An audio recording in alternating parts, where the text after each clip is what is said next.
There it is. Hey, Facebook. It's Cheri here with Tony. Hi, everybody. I just wanted to tell you guys something that I read yesterday that really outraged me, and then I read it to Tony, and he got really outraged too. But first, I wanted to say, if you guys are on here watching live, please leave a comment below. You can say anything you want. Just the more comments we get, the more people see this. And I really would like a lot of people to see this because I think it's really outrageous. If you're watching it on the replay, please comment replay. Hey, Janie. Anyhow, okay, so I read this article yesterday, and I read it on medium.com, which is a writer's platform that actually Tony has published some writing on as well. Medium.com is a website that a lot of authors use. They share thoughts, or they offer completely ready and finished works, so they can comment back and forth and get an idea what people like and don't like. So I read this article, and by the way, Tony's Anthony Lee Head on there. His stuff is really good too, so take a look at it. But anyway, I read this article on medium.com from a woman named Brianna Wiest. What's in your cup? Coffee. Call it coffee. Okay, so this article was written by this woman named Brianna Wiest, who is 27 years old. And I looked her up, and she writes a lot of how to live your best life kind of stuff and how to do life better. Which throws me off just a little bit because she's 27, and not that I have anything against millennials or 27-year-olds or anything. We've all been there, but when I was 27, I certainly didn't have the wherewithal to tell other people how to live their lives. And so I think you just kind of have to take that with a grain of salt. But this really kind of angered me, this particular article, and it's called, "You're Not Meant to Do What You Love, You're Meant to Do What You're Good At." So basically, she starts out and she says, well, when people learn that she's a writer, they basically say, oh, let me tell you about my idea and all this sort of thing, and I'm going to write this great book.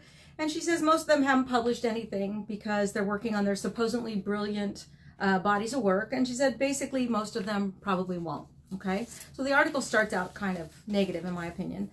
And then she says this. She says, we're doing people an incredible disservice by telling them they should seek and pursue what they love. People usually can't differentiate what they really love and what they love the idea of. But more importantly, you are not meant to do what you love. You are meant to do what you're skilled at. She goes on to say, imagine an aspiring doctor with a low IQ but a lot of passion. That person rightly wouldn't make it through medical school, and you wouldn't want them to. And if that person didn't know better, an inferiority complex would ensue, prompting a lifetime of bitterness and feeling like a failure. She says a couple other things as well, but then she says, almost everybody believes they have the talent to succeed at the thing they really love.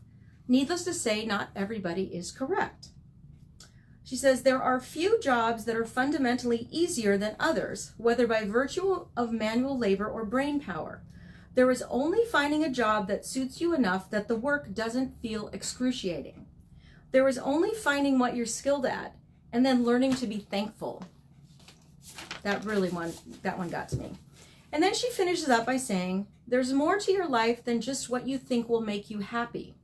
Your real talents may not stroke your ego as much, but if you apply to them the kind of higher thinking that allows you to find the purpose within them, you will be able to get up every single day and work diligently.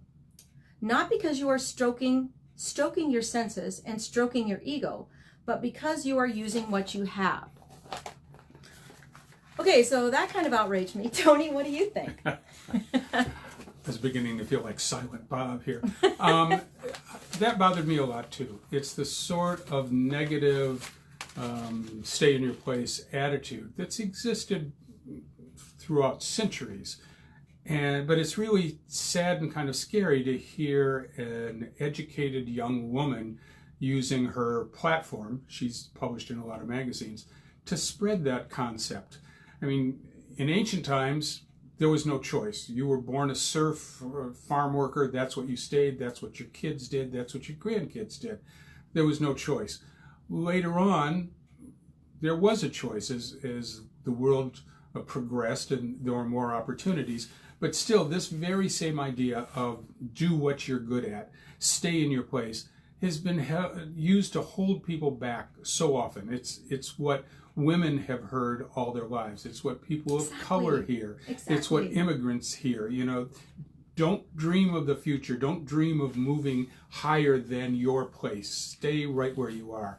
And that's horribly unfair, and it's classist. It may Elitist? have elitist. It may have some elements of racism. I'm not saying this young woman has those motivations, but it's the type of attitude that divides the world and says, you stay over there, I've got mine, you can't share it. Exactly. And I think history shows that if we in fact pursue the things we love, if we care about the world around us and what we want to do in it, the world gets to be a better place and we get to live more satisfied lives.